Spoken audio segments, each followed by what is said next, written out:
हमारे ट्रक के ऊपर हमारे स्टूडेंट्स कर रहे हैं प्रैक्टिकल। ये वो स्टूडेंट हैं जिन्होंने पहले ईसीएम पूरा सीखा है और ईसीएम सीख के फिर उन्होंने वायरिंग का क्लास किया है, और वायरिंग के अंदर जब ये प्रैक्टिकल पे आते हैं तो आज ये काम कर रहे हैं अशोक लीलैंड के सेटअप के ऊपर। एरर कोड आ रहा है, इनको एरर और फॉल्ट दिया हुआ है। बेसिक वायरिंग पूरा समझा दिया गया है कि वायरिंग को कैसे चेक करते हैं, कंपोनेंट कैसे चेक करते हैं, सेंसर कैसे चेक करते हैं, फ्यूज रिले का कनेक्शन कैसे जाता है, ईसीएम से कौन कौन से कनेक्शन आते हैं, कहाँ से कौन से कनेक्शन जाते हैं ईसीएम से। तो उन सब चीज़ों को ध्यान रखने के लिए, जो चीज़ों को ध्यान रखना है, कैसे चेक करना है, वो इनको सिखा दिया गया है। अब इनको प्रवीण भाई हमारे जो सर हैं वो दे रहे हैं इनको फोल्ट, और फोल्ट आज अजीब व गरीब फोल्ट दिया गया है जिसको इनको देखिए अभी इनके साथ एक साथ इतने सारे फोल्ट आ चुके हैं। अभी तक कुछ नहीं था स्क्रीन पर, अभी बहुत सारे फोल्ट आए हैं। अब इसका मतलब इनका ईसीएम कनेक्ट हुआ है। अभी आपको क्या प्रॉब्लम दिया था सर? अभी हमारे माइक देना प्रवीण भाई इनको। मैंने डाला है फोल्ड की, मतलब इसमें इग्निशन नहीं आ रहा है, एक तो मतलब ईसीएम कनेक्ट नहीं हो रहा है। ईसीएम कनेक्ट नहीं हो रहा था, वो आपको फोल्ट दिया गया था। उसी की सर सर्च कर रहे हैं। कितना टाइम हो गया? अभी 10-15 मिनट हुआ है। अभी ईसीएम अभी तक कनेक्ट नहीं हुआ है। अभी तक नहीं हुआ है? नहीं अभी नहीं। अच्छा, तो ये फोल्ट ये जो सर हाईलाइट दूसरे मॉड्यूल कनेक्ट है। अच्छा पीसीयू कनेक्ट हो गया, पर ईसीएम कनेक्ट नहीं हुआ।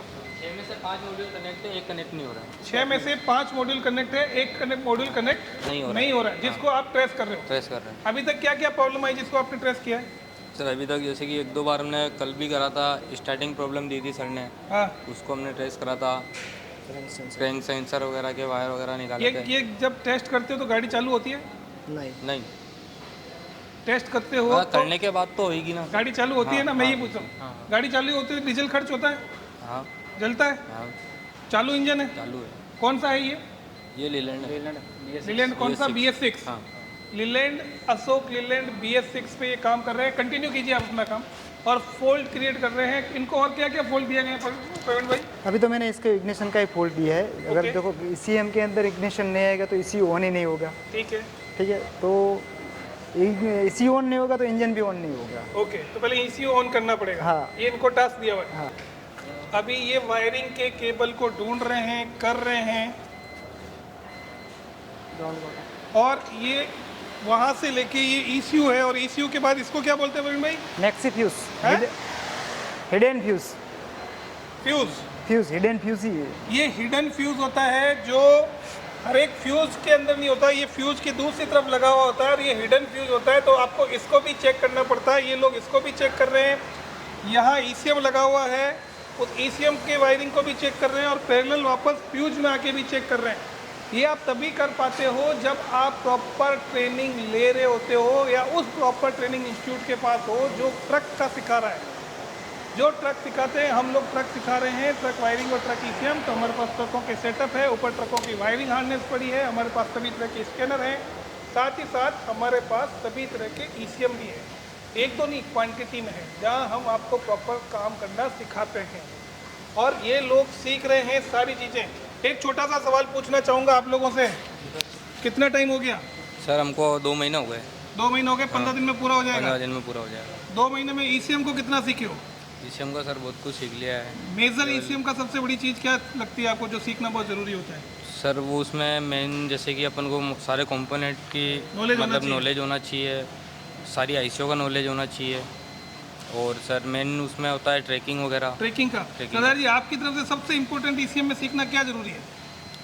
उसमें ट्रैकिंग कंपोनेंट और इसी में क्या काम है, किस ये चीज़ का क्या काम है? कैसे काम करता है, एक्चुएटर सेंसर को कैसे काम करता है, इनपुट आउटपुट कैसे देता है, एक्चुएटर इनपुट कैसे देता है, आउटपुट कैसे देता है, वो सब ECM में है। वो सब इसी में है। और और इसी में बाकी सभी मॉड्यूलों को कंट्रोल करता है। सारे मॉड्यूल को कवर करते हैं, वहाँ से भी आपको करंट वोल्टेज पता होने चाहिए। वहाँ ही पता होना उस चाहिए। मॉड्यूल को कनेक्ट कर रहा हर है कि नहीं कर सेंसर पे वोल्टेज कितनी आ रही है वो हमें पता होना चाहिए। रहा? ओके, हाँ, तो ये सारी चीज़ें आपने ट्रैकिंग में कर ली, ECM में हो गई ये सारी इसी चीज़ें। में हो गया, अब इसमें गाड़ी में कर रहे हैं। अब वो वायरिंग गाड़ी में करेंगे, तो अब वायरिंग ECM सीख के वायरिंग सीखना जरूरी है, या वायरिंग सीख के ECM सीखना जरूरी है? इसी हम पहले सीख लो, बाद में वायरिंग ईजी हो जाएगा। वायरिंग ईजी हो जाएगा ना। हाँ।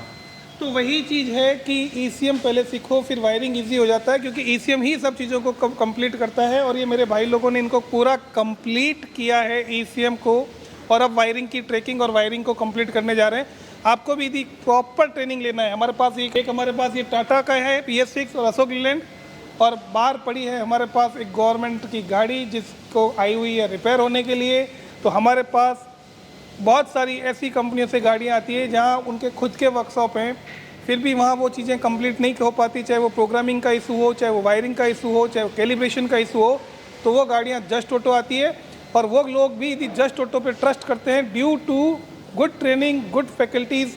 और वही फैकल्टी जब हमारे स्टूडेंट को ट्रेनिंग देते हैं तो बेहतरीन सीखते हैं।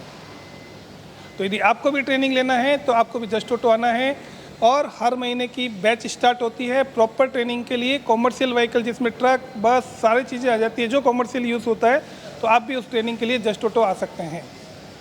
मैं ये वीडियो बना रहा हूँ आज ट्रक ECM और ट्रक वायरिंग सीखने वाले लोगों के लिए, जो लोग इंटरेस्टेड हैं उनके लिए, कि हम ECM की क्लास तो ऊपर लेते ही लेते हैं, प्रॉपर सिखाते ही सिखाते हैं और प्रैक्टिकल के लिए हमारे पास ट्रकों के सेटअप है जिसके ऊपर हम काम कराते हैं। आपको भी ट्रेनिंग लेना है तो जस्ट ऑटो आइए। Thank you.